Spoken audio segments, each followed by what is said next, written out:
Hi. Hi. I didn't know Babe Nice to was meet you. Nice to meet you too. for the group. Amanda, I'd like to ask you, would you consider yourself to be a good person? Good person. Yeah. Okay, good.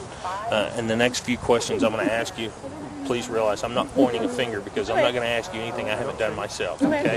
But these questions are designed to see whether or not you really are a good person. According to, do you know the Ten Commandments? Yes. Well, I probably couldn't list all of them, no. Okay. But I'm very familiar with them. Okay, Kind of well- the universal laws of most societies. There you go. Okay. So do you feel that, like you've kept those commandments, so to speak? Not all of them, because I think they're not my commandments. Okay. I think there's some that you can't argue with, like you shouldn't kill people.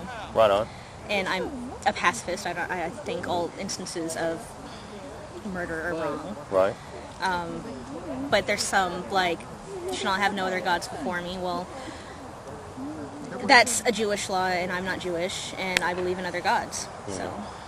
So I keep the ones that I feel in my heart that I need to keep to be a good person. Okay. And then if other people need to keep other laws, then they know right from wrong for them, and that's not my place. Okay. So Okay. I don't know if that answered your question. Yeah. No, that's a very good answer. It's very concise. Let me ask you this: have you ever told a lie? Yes, everyone Okay, tells so have I. lies. Yeah. So have I. Okay. What do you call a person that tells lies? A liar. Okay. So I would be a liar if I told lies, right? Okay. Have you ever taken anything that doesn't belong to you? Anything? Irrespective of the value, a piece of paper, a piece of gum, your boss's time, something like that. If you want to go nitpicky, like my boss's time, or a branch from a park, or a flower from a park, I mean, some things we just don't think about, but I have never deliberately stolen anything. Okay. With the intent of stealing. Because I don't want anyone to steal from me. I can understand that. So you haven't stolen anything with the intent of stealing, right? Is that what your aside answer? from maybe accidentally a pen at the bank. Okay. But I've lost enough pens at the bank. That's an honest answer. Right on. Okay. Have you ever looked at someone to lust after them? Yeah. Okay. It's very That gets everybody. human, natural. Right. Now, Jesus said that if you look at a woman to lust after, then you've already committed sin. You've already committed adultery with her in your heart. Mm-hmm. Okay, and those are Jesus's words. And so, according to the God of the Bible and His standard, our standard's quite a bit different. Right. See, His standards are quite higher than our standards. By man's standards, I'm sure you're a good person, and I'm a good person for that matter. But by God's standards, His standards are considerably higher than ours. So, by your own admission, and by those standards, you tell me you're a good person, but then you admit to being a lying, thieving adulterer. Okay? So see, by God's standards, which is a lot higher than ours, that shows you a different picture of yourself and a picture of me as well. Okay? It shows me that we're human and humans make mistakes. Absolutely. Absolutely. Yeah, so pretty much everybody's covered under that, right? Everyone that's human. Okay, so by God's standards, and this is purely hypothetical now, okay? I'm not trying to offend you. I'm just asking you, by God's standards, the God of the Bible, okay, if you were to die today and stand in front of God and be judged by Him, do you think He would find you innocent or guilty? The God of the Bible? Yes, ma'am. I'm very guilty of all the sins the God of the Bible has to offer. But I'm not Christian, and I don't think those rules, they're not my rules, they're not everyone's rules. Sorry, I'm trying to turn That's this phone okay, off. I understand. There we go, it's off. So if the God of the Bible, if I die today and I find myself before Him, I'm going to be very surprised. And if He deems me guilty, then so be it, because I don't agree with that and I can't live my life according to rules that I don't feel in my heart are completely right. Okay. And so I'd be very surprised. Okay, well, let's just go with what if then. Okay. What if you stood before God and He found you guilty? Okay. Do you think He would sentence you to hell?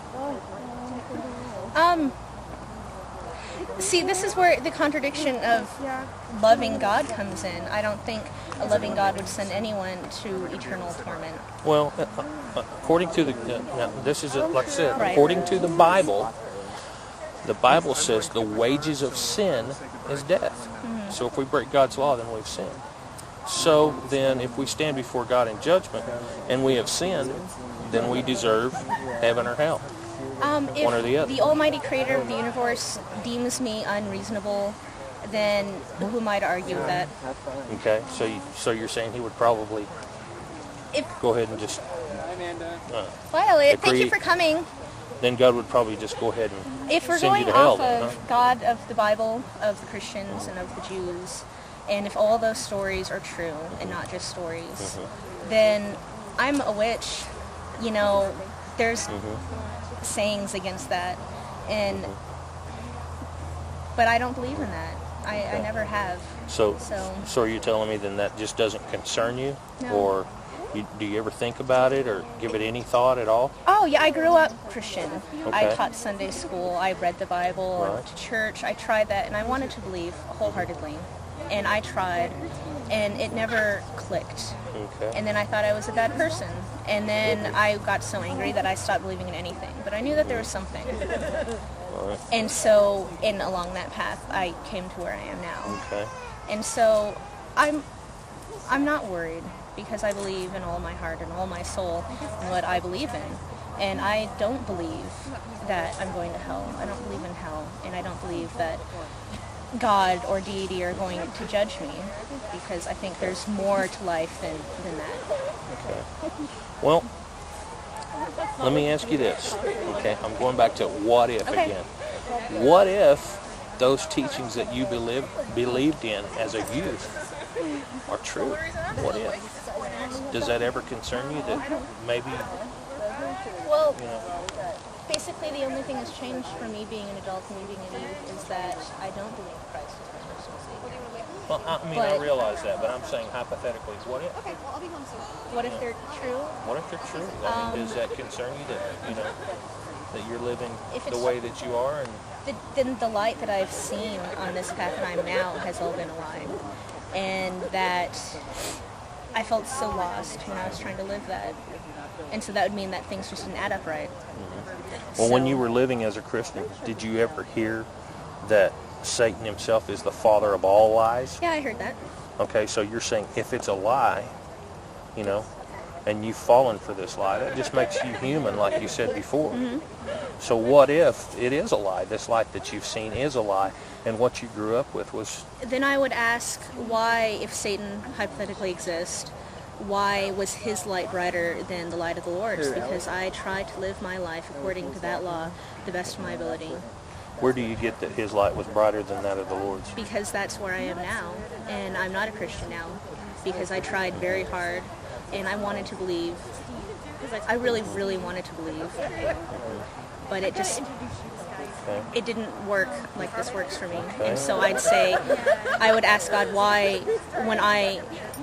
when you gave this path to me, and when I try to walk it, why did I never feel it? Why did I feel like I was going through the emotions? And why this other path, this path of evil or wrong, why is this so completely right? I don't think that would make any sense. And so I'd question it. All right, so you feel very comfortable. You feel that the path that you're on is much easier and much... Not easier. It's very hard. It's hard, but like everything is hard. Well, I would go back to what you said before about the light not being as bright as the light you've seen now. Right. What if, I'm going back to that what if again. okay.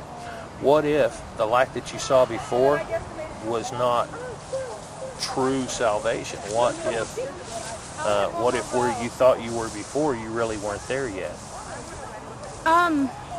What if Paul saw a light that just knocked him off his horse, and he realized, oh, okay, this is the real light, not the one I saw before. Then I think that's just a game, and that's nonsense. But who's playing that game? Well, I'm not playing that game anymore. I chose not to play that game. Oh no, I'm not saying that you are. I'm asking you. I suppose hypothetically it would be some cosmic game between like God and the devil. But I don't think life's like that. It's not like that.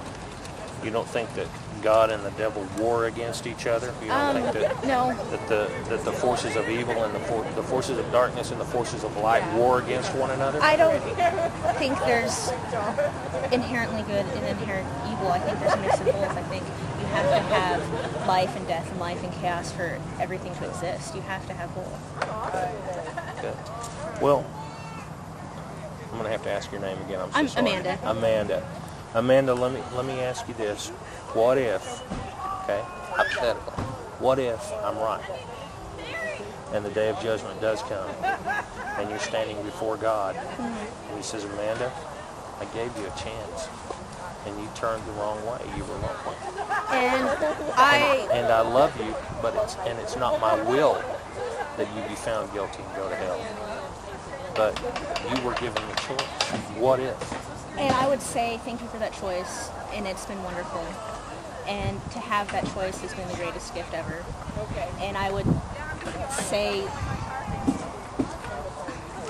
if it was God, I probably wouldn't be fine. But what I would want to say is ask him why the games.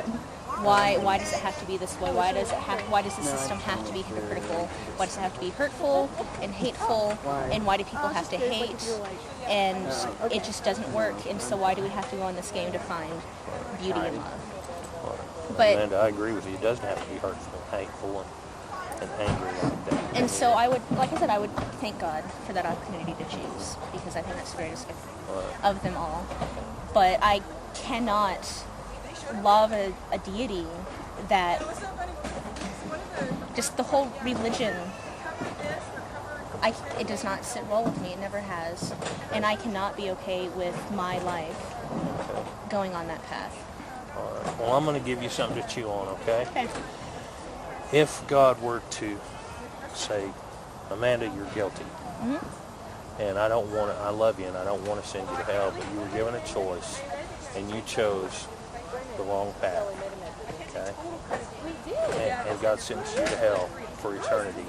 What if the other option was you were given a choice and you decided to take the right choice? Well, that's like saying that you broke a law here on earth. You went to a courtroom and the judge says, you're guilty, we got you on videotape, we have all the evidence against you, okay?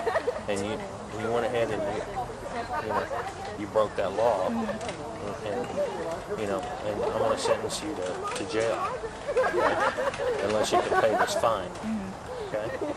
Well, and then somebody that you don't know comes in and they say, wait a minute, I love Amanda, I don't want Amanda to go to jail.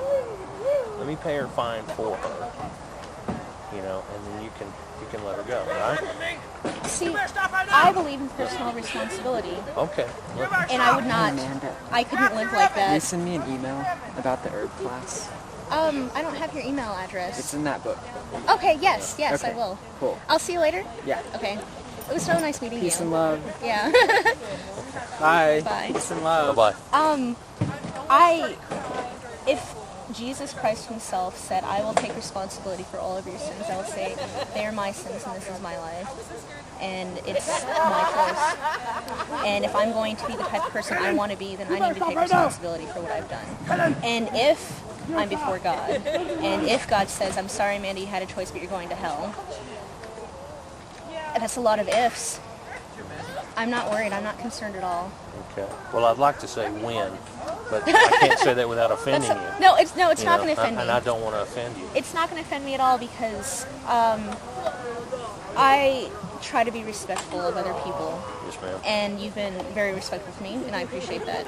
And so you can say when, and I'll say if. Okay. And I guess we have...